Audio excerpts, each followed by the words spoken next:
আসসালামু আলাইকুম রহমতুল্লাহি ওয়া বারাকাতুহু। বন্ধুগণ, আমি আমার হাজিদেরকে নিয়ে কেবলাতাইন মসজিদে এসেছিলাম। কেবলাতাইন মসজিদ, এই মসজিদে 2 রাকাত নামাজ আদায় করে এখন আমাদের হাজিদেরকে নিয়ে আমরা নিচে যাচ্ছি। যে কেবলাতাইন আল্লাহ রাসূল সাল্লাল্লাহু আলাইহি সাল্লাম মসজিদে আকসার দিকে নামাজ পড়ছিলেন, তখন কাবলা ছিল আকসা, বাইতুল মুকাদ্দাস মসজিদ। তারপরে আল্লাহ তরফ থেকে ওহী নাজিল হলো, তখন সাথে সাথে আল্লাহর কেবলা পরিবর্তন করে আবার কেবলার দিকে করে দিলেন। তখন থেকে কেবলাতাইন পরিবর্তন হয়েছে। এই জন্য এই মসজিদ থেকে কেবলা যেহেতু পরিবর্তন হয়েছে, ওই জন্য এই মসজিদকে কেবলাতাইন বলা হয়।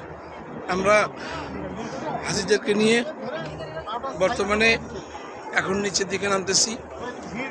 এখন এখান থেকে নিয়ে সামনের দিকে আবারও অগ্রসর হব, জাবালে উহুদে যাব, বিভিন্ন জায়গায় তাদেরকে ঘোরাবো।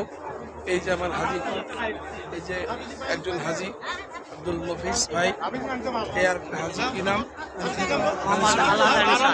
আল্লাহ আনিসার রহমান, এই হাজি কি নাম, আব্দুল আলী ভাই। সুন্দরভাবে আমরা এইরকমভাবে যাচ্ছি।